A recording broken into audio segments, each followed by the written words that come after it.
दिया जाए, अपने घर के अंदर रूठे हुए माँ बाप को मना लो। आज हम दुआ कराते फिर रहे हैं। मैं बरेली शरीफ से आया, हजरत हमारे लिए दुआ कर देना। हुजूर साहिब सज्जादा की आमद हुई, हुजूर हमारे लिए दुआ कर देना। मुफ्ती साहिब किबला काशीपुर से तशरीफ लाए, कहा मुफ्ती साहब हमारे लिए दुआ कर देना। शायर इस्लाम बरेली शरीफ से तशरीफ लाए, शायर साहब हमारे लिए दुआ कर देना। हम दुआ कराते फिर रहे हैं, लेकिन हम दुआ लेते नहीं हैं। अरे घर के अंदर माँ बाप जो बैठे हुए हैं, जिनके बारे में मेरे आका इरशाद फरमाते हैं कि माँ बाप की दुआ औलाद के हक में ऐसे कबूल होती है जैसे नबियों की दुआ उम्मत के हक में कबूल होती है। सुभान अल्लाह, सुभान अल्लाह। से माँ बाप की दुआ रद्द नहीं होती, जिस तरह नबियों की दुआएं रद्द नहीं होती, ऐसे ही बूढ़े माँ बाप की दुआएं भी रद्द नहीं होती। इसलिए माँ बाप को राजी कर लो। माँ बाप अल्लाह की बहुत बड़ी नेमत।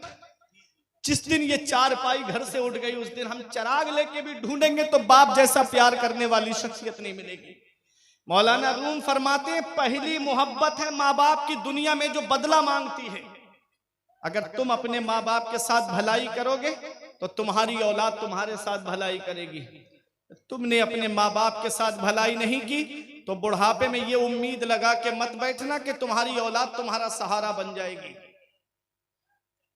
अच्छाई करोगे तो अच्छाई तुम्हारे लिए, इन अहसनतुम लिअनफुसिकुम, अच्छाई करोगे तो अच्छाई तुम्हारे लिए है। व इन असातुम फलहा, और अगर बुरा किया तो बुराई भी तुम्हारे लिए। जैसी करनी वैसी भरनी। अपने माँ बाप के साथ भलाई करोगे तो तुम्हारी औलाद तुम्हारे साथ भलाई करेगी। कभी ये लगे नौजवानों मेरे बाप ने मेरे लिए क्या किया है, तो अपने वालिद के पास बैठ के एक बार उनके चेहरे को देखना। उनके माथे की सिलवटें तुम्हें कुछ पैगाम देंगी, उनके चेहरे की झुर्रियां तुम्हें कुछ पैगाम देंगी, उनकी दाढ़ी के सफेद बाल तुम्हें कुछ पैगाम देंगे, उनके कमजोर हाथों की रगें तुम्हें कुछ पैगाम देंगी। एक दिन मैंने पूछा था अपने अब्बा से, अब्बा मेरे हाथ की लकीरें नजर आ रही हैं, तुम्हारे हाथ की लकीरें कहां चली गईं? तो एक जवाब दिया था, बेटा तुम्हारी तकदीर बनाते बनाते हमारे हाथ की लकीरें मिट गईं। बाप क्या नहीं करता अपनी औलाद के लिए? बाप कौन सी कुर्बानी नहीं देता अपनी औलाद के लिए? बाप कौन सी परेशानी नहीं उठाता अपनी औलाद के लिए?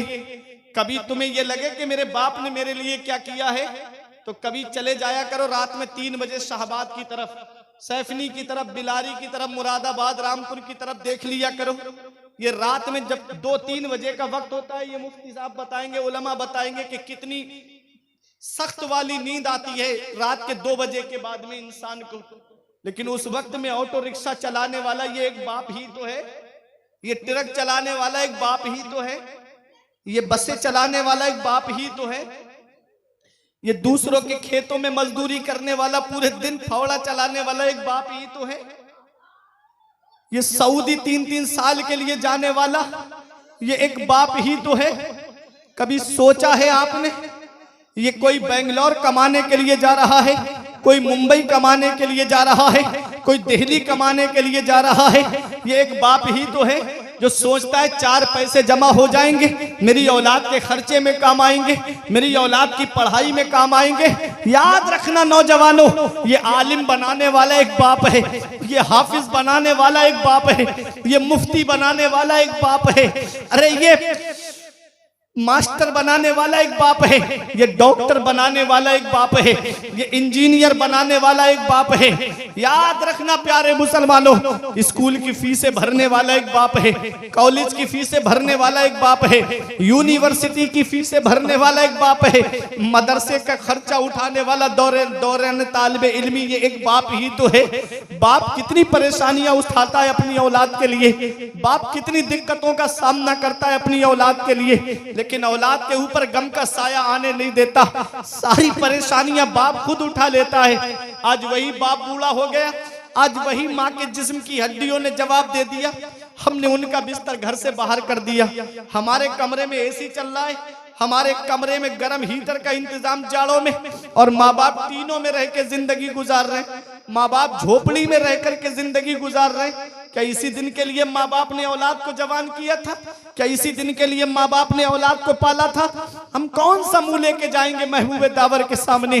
कौन सा चेहरा लेकर जाएंगे शाफ़े महशर के सामने? कयामत में मेरे आका ने हमसे पूछ लिया कि बुढ़ापे में माँ बाप की दौलत मिली थी, क्या करके आए? तो क्या कहोगे? उनका बिस्तर घर से बाहर करके आए। क्या कहोगे? उन्हें टीनों में रहने पे मजबूर करके आए। क्या कहोगे? उन्हें झोपड़ियों में रहने पे मजबूर करके आए। ईद के दिन हमारे बच्चे शॉपिंग मॉल से कपड़े खरीदे और माँ बाप हमारे बच्चों का चेहरा देखे। बकरा ईद के मौके पे हमारे बच्चे सेवई और गोश्त खाएं और माँ बाप हमारे बच्चों का चेहरा देखे। कभी बचपन में चले जाया करो मेरे नौजवानों, जब बचपन में माँ बाप हमारे लिए कोई खाने पीने की चीज आती तो माँ बाप अपने पेट को नहीं खाते बल्कि वो चीज हमारे लिए उठा करके रख देते। कितनी मोहब्बत करता है बाप अपनी औलाद से। आज एक माँ बाप 5-6 औलाद को पाल लेते हैं और 5-6 औलाद से एक माँ बाप नहीं पलते। बुढ़ापे में उनका बंटवारा शुरू हो जाता है। शायर पुकार के कहता है, धूप कैसी भी हो साया नहीं खोने देता, धूप कैसी भी हो साया नहीं खोने देता, राह कैसी भी हो बेबस नहीं होने देता, बेच के अपना लहू चाहे वो रोटी लाए, बाप औलाद को भूखा नहीं सोने देता। वक्त ठुकरा देगा एक दिन मेरी सारी ये कुर्बानियां, वक्त ठुकरा देगा एक दिन मेरी सारी ये कुर्बानियां। दामने उम्मीद में फकत नाकामियां रह जाएंगी। शादियों के बाद बेटे तो अलग हो जाएंगे, बाप के हाथों में फकत बैसाखियां रह जाएंगी। और बुढ़ापा क्या जवानी क्या, ये बचपन बांट लेते हैं। बुढ़ापा क्या जवानी क्या, ये बचपन बांट लेते हैं। न होकर दिल में गुंजाइश तो आंगन बांट लेते हैं। नहीं मंजूर हिस्से में किसी बेटे को अपनी माँ, मगर आपस में बूढ़ी माँ के कंगन बांट लेते हैं। ये हालात हैं आज हमारी कौम के। बुढ़ापे में माँ बाप की जायदाद का तो बंटवारा करते हैं, माँ के कंगन बच जाएं उनका भी बंटवारा होता है। अल्लाह अकबर। नहीं मंजूर हिस्से में किसी बेटे को अपनी माँ, मगर आपस में बूढ़ी माँ के कंगन बांट लेते हैं। जब तक जिंदा रहते हैं तो कोई रखने के लिए उन्हें तैयार नहीं, और उनका इंतकाल हो जाए तो बेटा सीना तान के कहता है मैं तो उसी बाप की औलाद हूं, 1 इंच भी जगह कम नहीं लूंगा, पूरा हिस्सा चाहिए मुझको। अल्लाह अकबर। उस रब की पकड़ से डरो, इन्ना बत्श रब्बिका लशदीद, तेरे रब की पकड़ बहुत सख्त है। जब अल्लाह पकड़ता है तो कोई छुड़ाने वाला नहीं मिलता जी। इसलिए प्यारे मुसलमानों, माँ बाप जिंदा हैं तो उनकी खिदमत कर लो, माँ बाप हयात हैं तो उनकी कद्र कर लो। और अगर उनका इंतकाल हो गया है, आका फरमाते जुमे के दिन माँ बाप की कब्र की जियारत कर लो तो ऐसा है जैसे उनकी हयात में तुमने उनकी जियारत की। तो माँ बाप अल्लाह की बहुत बड़ी नेमत। गौसे आजम की वालिदा ने अपने एहसान नहीं गिनाए थे कि बेटा तू मुझे बुढ़ापे में छोड़ के जा रहा है, मैंने 9 महीने अपने शिकम में रखा, मैंने तुझे जन्म दिया बेटा, 2 साल तक अपना खूने जिगर मैंने तुझे दूध की शक्ल में पिलाया। अपने एहसान नहीं गिनाए गौसे आजम की वालिदा ने। फरमाया जा मेरे लाल इल्म हासिल करने जा रहा है, बगदाद चला जा। माँ भी जानती है बेटे को नहीं देख पाएगी, बेटा भी जानता है हो सकता है माँ का दीदार न हो सके, फिर भी गौसे आजम मदरसा पढ़ने के लिए गए। और आप मदरसे में कितनी तालीम हासिल की आपने, कितना इल्म हासिल किया आपने। अल्लाह अकबर। दौरान तालिबे इल्मी कितनी परेशानियां उठाई मेरे गौस ने। मेरे गौस फरमाते मैं दरख्तों के पत्ते खा करके गुजारा करता था, मैं दरख्तों की छाले खा करके गुजारा करता था। एक पैगाम है मेरे तालिबे इल्मों को जो मदारिस में इल्म हासिल कर रहे हैं, अगर मदरसे में एक दिन खाना अच्छा ना मिले तो घर पे शिकायत ना किया करो, मेरे गौस की तारीख देख लिया करो, मेरे गौस की हिस्ट्री को पढ़ लिया करो। गौसे आजम कई दिन तक फाके से रहते। मेरे गौस कहते एक दिन भूख ने मुझे इतना बेचैन कर दिया कि मैं करख के खंडरात की तरफ गया, कोई मुबाह चीज मिल जाए उठाकर खा लूं। कहते वहां और 40 फकीर भूख भूख चिल्ला रहे थे। कहते मैं मस्जिद में आया, मैं अल्लाह की इबादत करने लगा, नमाज पढ़ के जैसे ही मैं बैठा तो एक मुसाफिर मेरे सामने खाना खा रहा था। मेरे दिल में ये शौक पैदा हुआ ये मुझे खाने में शरीक कर लेता। कहते हैं उस मुसाफिर ने मुझसे कहा आओ बेटा खाना खा लो। कहते मैं खाना खाने बैठा तो उस मुसाफिर ने मुझसे पूछा बेटा कहाँ पढ़ते हो? और मेरे गौस कहते मैंने कहा मदरसा निजामिया में पढ़ता हूँ। कहा मदरसा निजामिया में कस्बा जीलान के मोहल्ला नीफ के सादात घराने का एक बच्चा पढ़ता है जिसका नाम अब्दुल कादिर है। मेरे गौस फरमाते उससे तुम्हें क्या काम है? कहा कि मैं उन्हीं के मोहल्ले मोहल्ले का रहने वाला हूँ। जब मैं आ रहा था बगदाद तो उनकी माँ ने थोड़ा सोना दे के मुझसे कहा था, मेरा बेटा बगदाद में इल्म हासिल कर रहा है, मेरा बेटा तालीम हासिल कर रहा है, ये सोना मेरे बेटे को बगदाद में पहुंचा देना। कहते मैं कई दिन से उस बच्चे को ढूंढ रहा हूँ, लेकिन वो बच्चा मुझे नहीं मिल पाया। तो मेरे गौस से कहता है, बेटा तुम्हारा नाम क्या है? मेरे गौस ने फरमाया, जिस अब्दुल कादिर को तुम तलाश कर रहे हो वो अब्दुल कादिर मैं ही तो हूँ। उसने हाथ जोड़ के कहा, बेटा माफ कर देना, मेरे पास जितने पैसे थे वो सब खत्म हो गए, मैंने तुम्हारा थोड़ा सोना बेच के ये खाना खरीद लिया है। मेरे लाल, ये खाना मैं तुम्हारे ही पैसे से लेकर के आया हूँ। ये मेरे गौस का दिल है कि गौसे आजम का दिल अगर माइल भी होता है तो अपने ही खाने की तरफ माइल होता है। मेरे गौसे आजम ने कितनी परेशानियां उठाई, कई कई दिन के फाके किए, आपने दौरान तालिबे इल्मी अल्लाह ने वो मकाम भी आपको अता फरमाया, अल्लाह ने वो शान भी आपको अता फरमाई। इन्ना मअल उसरी युसरा, बेशक हर परेशानी के बाद में आराम है। अल्लाह ने वो मकाम दिया गौसे आजम को, वो शान दी गौसे आजम को कि एक दिन ये कसम खाई, तब तक नहीं खाऊंगा जब तक अल्लाह अपने दस्ते कुदरत से नहीं खिलाएगा। आपको चंद दिन के बाद में आपके पीरो मुर्शिद और आपके उस्ताद हजरत अबू सईद मखजूमी एक तबाक में खाना लेकर आए, बोले अब्दुल कादिर ये खाना खा लो। गौसे आजम कहते मैं नहीं खाऊंगा। कानों में आवाज आती है, या अब्दुल कादिर जीलानी बेहक्के अलैका कुल व बेहक्के अलैका इशरिब। ऐ अब्दुल कादिर जीलानी, तुझे मेरे इज्जत और जलाल की कसम तू खा ले, तुझे मेरे इज्जत और जलाल की कसम तू पी ले।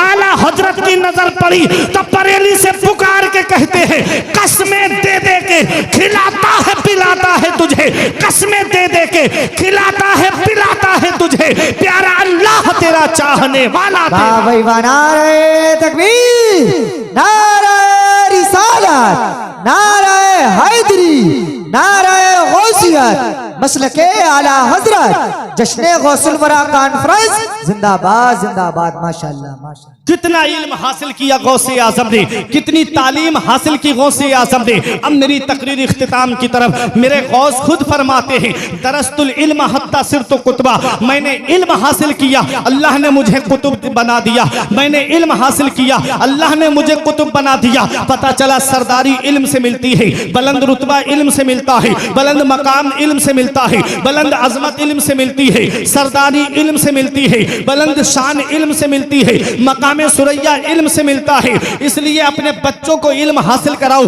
गौसे आजम ने इल्म हासिल किया और कितने बड़े आलिम बने, कितने बड़े मुफ्ती बने। अपने वक्त के मुफ्ती आजम है गौसे आजम। 500 फतावा का जवाब गौसे आजम दिया करते थे और एक दिन में 13 उलूम आप मदरसे में बैठ करके पढ़ाते थे, एक दिन में 13 उलूम पढ़ाते थे। अल्लाह अकबर। एक इल्म में आदमी, एक सब्जेक्ट में आदमी PhD कर लेता है, 3 सब्जेक्ट में BA कर लेता है, 2 सब्जेक्ट में MA कर लेता है। अल्लाह अकबर। गौसे आजम की शान देखे, मदरसे में बैठ करके आपने एक दिन में 13 उलूम पढ़ाते थे। और कितने साल पढ़ाया गौसे आजम ने मदरसे में बैठ करके? 40 साल मदरसे में बैठ करके गौसे आजम ने पढ़ाया है। और 40 साल में हर साल आपके मदरसे से 3000 तालिबे इल्म, आलिम, फाजिल, मुफ्ती बनकर के निकला करते थे। ऐ ललवारा की सरजमीन पे रहने वालों, गौसे आजम उस जात का नाम है कि जिसने 1,20,000 आलिम इस कौम को अता फरमाए। 1,20,000 आलिम गौसे आजम ने अता फरमाए हैं। जब सुल्तान सलाहुद्दीन अय्यूबी ने बैतुल मुकद्दस को फतह किया तो उनकी फौज में जो मुजाहिदीन थे अक्सर गौसे आजम के मदरसे के पढ़े हुए आलिम थे और कुछ हुजूर सैयद कबीर अहमद रिफाई अलैहिर्रहमा के मदरसे के थे और कुछ इमाम गजाली के मदरसे के थे। सुल्तान सलाहुद्दीन अय्यूबी कौन है? पूरी जिंदगी जंग लड़ते रहे, पूरी जिंदगी तलवार चलाते रहे। मौत बिस्तर पे आई, किसी ने कहा ए सलाहुद्दीन अय्यूबी पूरी जिंदगी तलवार चलाई, पूरी जिंदगी जंग लड़ते रहे, जिस्म पर आपके तीरों तलवारों और नेजों के जख्म के निशान मौजूद है, आपको मौत बिस्तर पे आ रही है। तो सुल्तान सलाहुद्दीन अय्यूबी से जब कहा कि आपकी गर्दन किसी तलवार से क्यों नहीं कटी, तो सुल्तान सलाहुद्दीन अय्यूबी कहते हैं दुनिया में कोई ऐसी तलवार बनी ही नहीं है जो सलाहुद्दीन की गर्दन को काट दे। कहा किस बिना पे कहते हो? अब ये उलमा दुआओं से नवाजेंगे। पूछा किस बिना पे कहते हो? तो कहा जब बचपन में मेरे वालिद नजमुद्दीन अय्यूब मुझे गौसे आजम की बारगाह में लेकर गए, कहा मेरे बच्चे के लिए दुआ कर दो, तो गौसे आजम ने मेरी गर्दन पे हाथ रख के फरमाया ये फातिह इस्लाम है, ये बच्चा मुसलमानों का किबला अव्वल बैतुल मक़दिस को फतह करेगा। कहा मेरी गर्दन पर किसी और का हाथ रखा हुआ नहीं है, बल्कि बगदाद के गौसे आजम का हाथ रखा हुआ है। अरे जिसकी गर्दन पर गौसे आजम हाथ रख दे उसकी गर्दन को कोई